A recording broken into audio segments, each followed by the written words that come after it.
All right, good morning. I wanted to share a passage of scripture before I got started. It's Proverbs 28, verse 1. It says, "The wicked man runs, though no one pursues, but the righteous are bold as lions." I don't know about you, but I feel more like a lion today than I ever have. I just wanted to do that.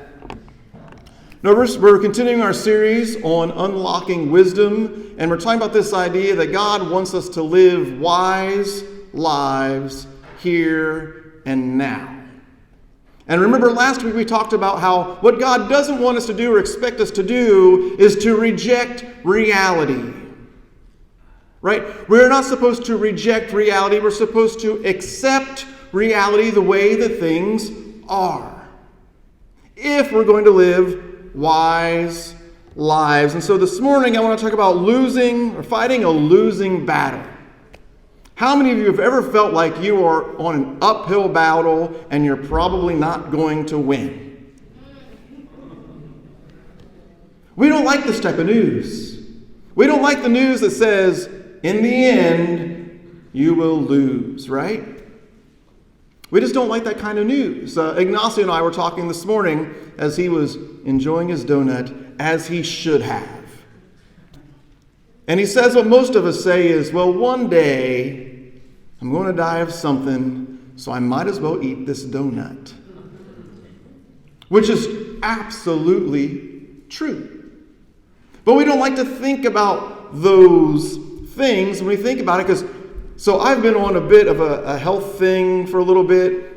Did some blood work not so long ago, maybe a year ago, and my doctor said, you're kind of on the bubble to have a couple of different things wrong with you. You should probably try and do something about that. And so I said, okay. So I've been walking more, I've been dining. I don't run, because I know what that is. But I will walk, because the righteous will walk. I do walk. But I also know it doesn't matter how much I walk or restrict how much I eat or how many donuts I avoid. Eventually, I will die, right?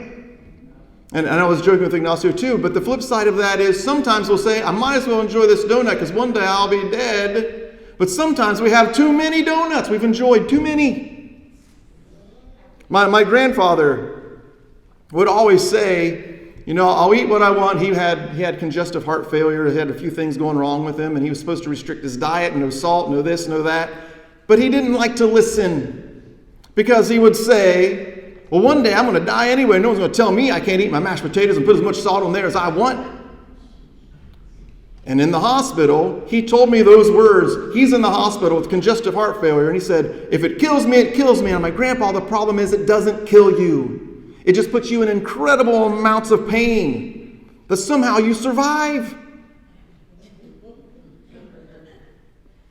Right? There's a balance there, but we're all involved in a losing battle. Right? All of us are involved in a losing battle. Again, welcome to the book of Ecclesiastes. If you're one of those people who likes to ignore reality and just pretend things won't happen, Ecclesiastes will suddenly remind you that you are incorrect. If my voice sounds deeper, it is a little deeper. I don't know why. That someone said there's something going around, and now I'm all paranoid, and maybe I have something going around too.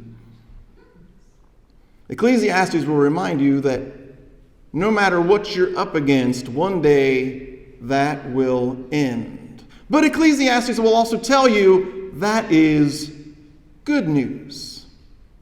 Right? What seems like bad news is actually good news.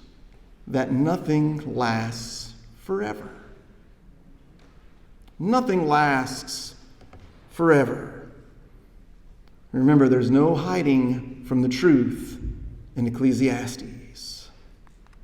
Ecclesiastes chapter 1, we're going to look at a few verses that we've already looked at last week, but it's worth bringing up again. Ecclesiastes chapter 1, verse 2. Remember, verse 1 is just telling us who's talking. Koheleth, or the teacher, is the one talking.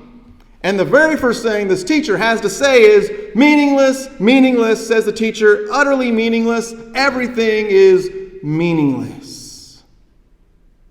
And remember, this is supposed to be good news. How can everything being meaningless be good news? Well, part of it's because you know that since everything will come to an end, you might as well enjoy. Now, he had half a donut.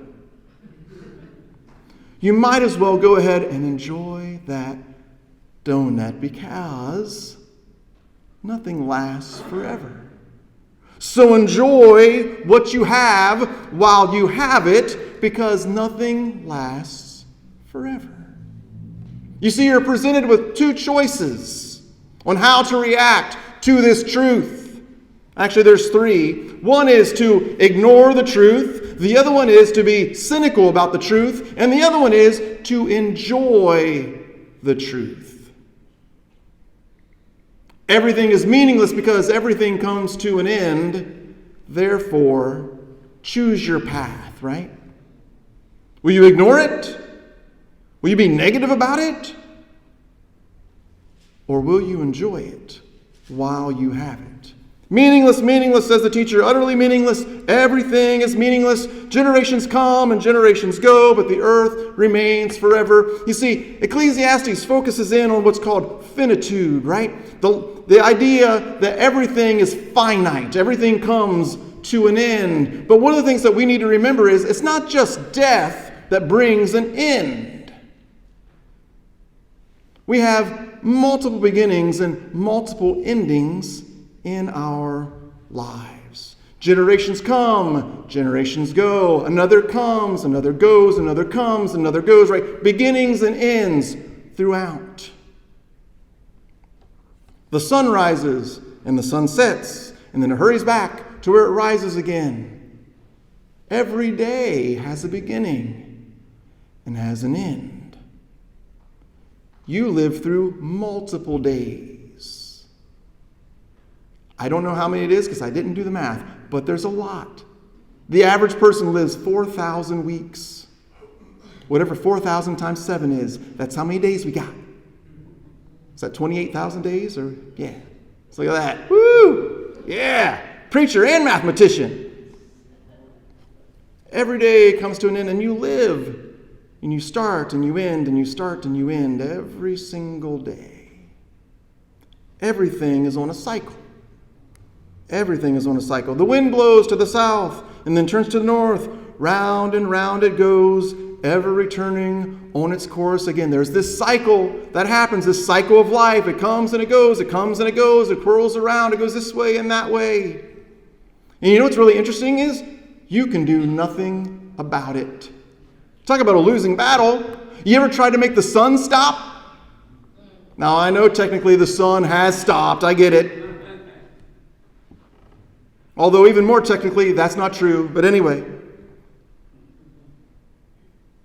we understand that the earth is what would have to stop if the sun is going to stop, right? Have you ever tried that? You ever gone outside and said, okay, I need there to be 28 hours today. If I'm going to get everything done, I got to get done. Losing battle. You've got the time you have every day, and you have the amount of days you have over your entire life. You can't change it. Right? What does Jesus say? Jesus says, who of you by worrying can add a single day to your life? You can't change it. So why are you worried about it? You know, there's something I say to myself, and I think I shared this in class or here from the pulpit, I don't remember where. But one of the encouraging words I say to my children, maybe mainly my oldest daughter, is, look on the bright side. In 100 years, you'll be dead. And nothing you care about is going to matter. It's meaningless. So just enjoy where you're at while you're there. Actually, I say that to my youngest one at basketball games. She hates going to Caden's basketball games. She hates it. She doesn't like sports. She doesn't want to be there, and the bleachers are quite uncomfortable. And I'll tell her, well, you're here right now anyway, whether you want to be or not. so you might as well enjoy it. You can't ignore the fact that you're at a game you don't want to be at. You can be pessimistic about it and say how much I hate this, or you can say, well, I'm here either way. I might as well make the most of it. That's life. And wisdom tells us that that is good news. That is good news. Round and round it goes, and that is great news. It's also great news because if you're in a moment of hardship or heartache, this too will pass. Nothing lasts forever. All streams flow into the sea, yet the sea is never full. To the place the streams come from, there they return again. Again, we see this cycle of nature, and it's a revelation to the cycle of our own lives. Round and round it goes. No one remembers the former generations, and even those yet to come will not be remembered by those who follow them. This is one of my favorite parts of Ecclesiastes because it's just so true. Remember last week's example when I said, how many of you remember your great-great-grandfather's name and none of you raised your hands? Is that any different this week? Does anyone know your great-great-grandfather's name? See? Did you go and look it up after last week? Oh, yeah, well, there you go. But you know your great-great-grandfather's first name? Yes. Well, there you go. How about your great-great-great-grandfather's first? You're like, well, we were all named Kevin from generation to generation. So, yeah, I know it was. Right? We don't remember. We don't remember. And this is really, really good news. You know who gets remembered from generation to generation throughout history? Either someone who did something incredibly awesome or someone who did something incredibly awful. Mostly people who did something incredibly awful get remembered. Be glad that no one remembers you. It means you didn't do anything all that bad. Worthy of being remembered. Generations come, they go. This is life. And the Bible doesn't say, no, this isn't life. That's not how it works. It is how it works. And the Bible embraces this fact. It doesn't reject it. It doesn't ignore it. It embraces it. And suggests that we do the same thing. You see, some things in life are unstoppable, like that clock that's spiraling and just keeps spiraling into infinity. It's unstoppable. The passage of time is unstoppable. This is a reality. My brother Solomon's back in from the Philippines, and when he preached, I remember your sermon, you would often say in your sermon, this is true, right? I don't know if that's one of your key phrases you use quite often, but he would always say after a phrase, this is true. Doesn't your last name mean this is true, basically? De vera? In Spanish, it means truth. This is true. You can't stop the passage of time. You can do things to prolong your life, like eating healthy and exercising, doing things like that, but it only will take you so far. Because life does what life does, and you can't stop it. So why are you trying? Or why do you live as though you'll always have another day? Instead of enjoying the day that you know you have, you worry about days that you don't know you'll ever have. Life is unstoppable. And the good news is there's nothing you can do about it. You are utterly powerless. Isn't that good news?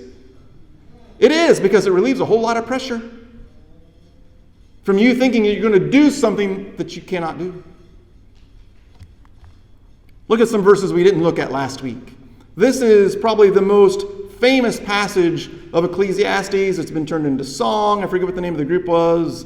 That, from the 70s, I think, or 60s or 70s. The time to love, ba-da-da. I don't remember who sang it. Good song. But I think the song is a little too upbeat. Because the whole point of this passage is all of these things are set in place and you can't change it. For everything there is a season and a time for every matter under heaven. In other words, everything's been established. You cannot change any of it. A time to be born. Did you decide when you were born? The answer is no, by the way. No, you did not. And by and large, the majority of us don't decide when we die. There's a time when you were born. There's a time when you die. You don't get to decide any of it. It's outside of the realm of your control. You don't have any control. A time to plant and a time to pluck up what is planted. If you try to plant something in the wrong season, it won't grow. It doesn't matter how much you stare at the seed you just planted in the middle of winter, it will not grow if it's not meant to grow in winter. You can't change it. Go with the flow. Plant when it's time to plant. Harvest when it's time to harvest. You can see why hippies really like this passage. Just go with the flow, baby. But it's also true. Go with the flow. Why do you fight so hard against things that you cannot control? Now we're going to take this to a non-physical level in a little bit, but just look at the pattern of things that you cannot control. A time to kill and a time to heal, a time to break down and a time to build up. There's a time for all of it. But you don't get to decide when it is. A time to weep and a time to laugh. Things happen in life that make you cry. Less than a week ago, I sat down with a man. He was sitting on a little pony wall. And he looked distressed. And I said, hey, what's going on? I walked over and sat down. I said, hey, what's going on? You look a little down. His father just had a stroke. Was in the hospital, couldn't talk. He was non-communicative. And so I sat there with him for about 15 minutes and just talked to him. And he's weeping and he's crying, and there's a time for that. He didn't get to decide when that time was. Life happened. It's also a time to laugh. There's also times of great joy. Enjoy all of it. A time to mourn and a time to dance. Unless you're me, there's never a time to dance. There's a time to wish you could dance, but it's different. There's a time to contort. That's how I would do it. A time to mourn and a time to contort out on the rug. There's a time for all of it. I don't get to decide when those times are. Sometimes moments of complete joy are just thrust into my life. I didn't even see it coming, and I'm just so happy. And there are other times when stress and heartache and sorrow come upon me, and I didn't choose that either. It just happens. And I go with the flow. I don't try, just to use another analogy from Ecclesiastes, what I don't try to do is I don't try to catch wind. When the wind is blowing, I don't try to capture it and say, ha-ha, I got you. I captured you, wind. You can't capture wind. That's why Ecclesiastes will say it's a chasing after the wind. It is a losing battle. It is a losing race. The wind will always be ahead of you. Things are thrust upon us. A time to throw away stones and a time to gather stones together. A time to embrace and a time to refrain from embracing. There's times in life these things come up and they happen. We have no control. A time to seek and a time to lose. A time to keep and a time to throw away. There's a time when you hold on to certain treasures or memories. And there's times when you say, okay, this has to go now. These are all parts of life. A time to tear and a time to sow. A time to keep silent and a time to speak. You have no control over the matter. And here's one that might seem a little odd to us, especially given what was said about how much I like to talk about love. It says, a time to love and a time to hate. Is the Bible saying there are times when we're allowed to hate people? No, it's saying there are times when loving is incredibly difficult to do. And maybe it's not even people it's talking about, just situations. I'm supposed to love what's happening? There's a time to love what's happening in your life, and there's a time to hate what's happening in your life. But again, you don't get to control it. Life is thrust upon us, a time for war and a time for peace. The word impossible is not a word we like. As a matter of fact, in my image search as I was preparing my sermon, most of the images were like this, where someone says it's impossible, but look at that guy. He doesn't pay attention to the rules. He's running, he's leaping, he's bounding over all the impossible limits that people say there are. There are no limits. There are limits to life. So I thought, oh, here's another one that's very similar. I can't do it. Oh, yes, I can. I'm going to use that T as a springboard to do what it says I can't do. Ha ha, I win. I got some news for you. It's good news if you'll listen to it. You don't always win. You just don't. I think this is especially a problem in America. This is a very American thing where we think we can always do anything and we think that everything's possible for us. If we just put our mind to it, we can do it. We can achieve anything we put our minds to. Wrong. Well, then why don't you put your mind to living forever? Put your mind to never having a debilitating disease. Just brain power, mind over matter, just do it. You can't. You can't. There are some things in life you just have no power over. You don't. But we love power and we love control. Oh boy, do we love it. How many of you feel like it's a little bit cold in here right now? All right. How many feel like maybe it's a little bit warm in here right now? I'd like to cool down just a little bit more. In America, what we can do is go adjust that thermostat.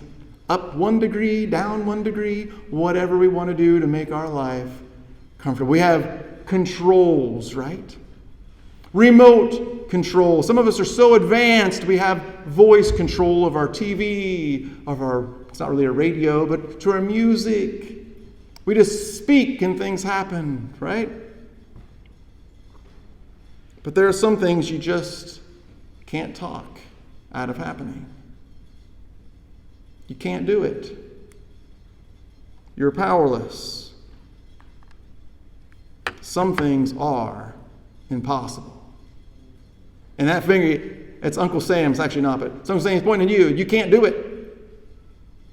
And that's great news because it relieves you of all the pressure of feeling like you can if only you did more. Sometimes you can't. Some things are impossible. So let's look at a few of those things. You can't change the past. You ever been playing the card game Uno, and you get a reverse card, and you love it because it's the only card you have to play, and it sends it back the other direction and gives you a chance to catch up. You can't do that in life. There are no reverse cards in life.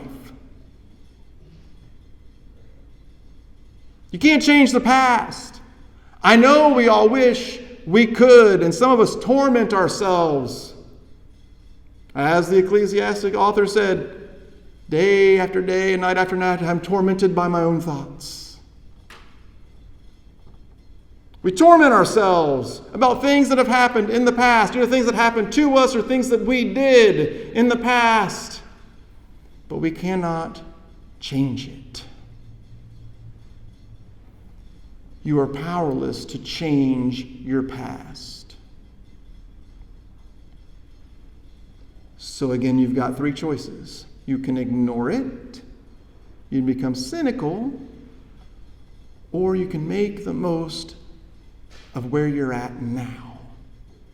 But what you can't do is go back and change what happened or change what you did. Wisdom leads us to this belief. Say, I just saw someone put a jacket on. They're like, yeah, it's a bit cold in here. Can't make you all happy. You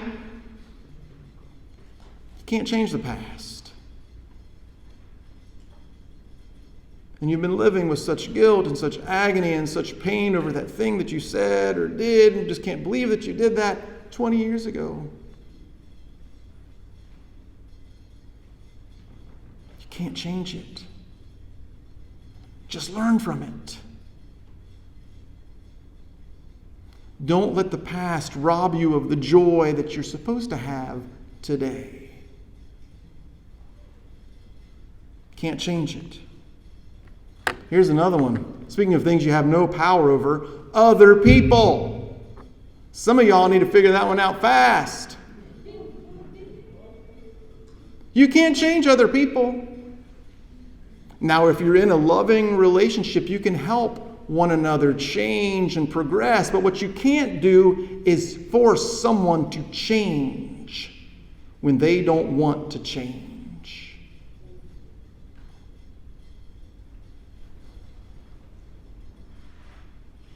Many of us just wish people in our lives, if they would just change, I would then be happy. If all the people around me would change, I would have joy in my life. That's a great wish. Ain't going to happen. So you might as well enjoy your life now, just the way it is. Make the most of it. You only pass this way once. You don't want to spend your entire life wishing other people would change. Live your life and enjoy the days that God has given you. And there'll be good times, and there'll be bad times, and there'll be laughter, and there'll be joy, there'll be war, there'll be peace, there'll be love, there'll be hate, there'll be seasons of planting, there'll be seasons of harvesting. Yes, it's all true. Enjoy every moment while you're in it, because you can't change it, and you can't change people. Now, I do want to put a caveat in here. If you're not in a loving relationship where you're helping one another to grow and change, and you're in an abusive relationship, you can change the company you're with. I'm not saying it's your fault that they behave that way, but what I am saying is you do have some control. You can make some changes. You can change your situation, but also knowing there will always be people like that in the world. There will always be people who abuse in the world. Always.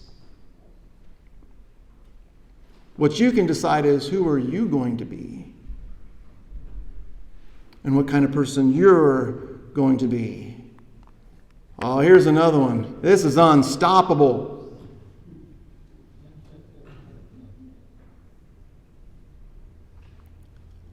Everything. There are stages in life. And people will ask me sometimes, not very often anymore, but they used to ask me, oh, don't you miss it when your kids are really small? Or what was your favorite age? And I'd always say, about 2 years old is my absolute favorite age. And everyone goes, ooh, the terrible twos? I'm like, I don't think they're terrible. I love the twos. I mean, they get into a lot of trouble because they're so curious and they're learning and they're moving, and you got to keep an eye on them, and they're starting to have like conversations with you, childlike conversations with you, and they're learning. It's just for me, it's just this phenomenal time. Don't you miss that? Well, I miss it, but I'm not there anymore. I loved it while I was there, and I look back with fond memories while I was there, but today, my kids are more in the backpack holding stage. I can't stop it. Stop growing. So what are my options? I can sit around and I can lament. Could you imagine someone sitting around, oh, I miss my children when they were 2 years old. That's my favorite age. Now they're 7. I hate 7. Enjoy them while they're 2, and enjoy them while they're 3, and enjoy them while they're 4 and 5 and 7 and 9 and all the prime numbers.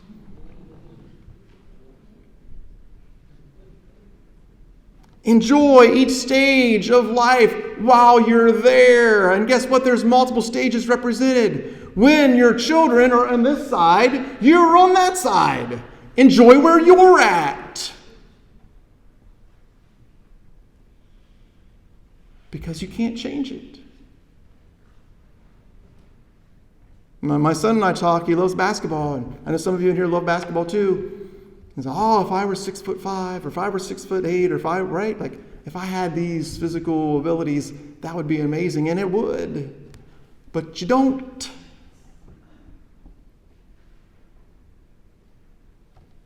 So you make the most of where you're at while you're there. Because you can't change it.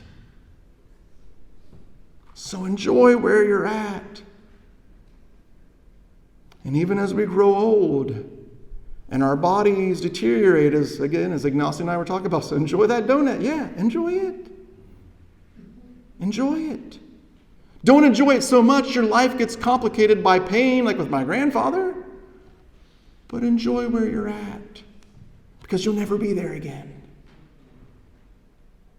Every stage of life comes and goes. It is an unstoppable cycle of life. So enjoy it. These are the days that God has given you to live under the sun. So enjoy it.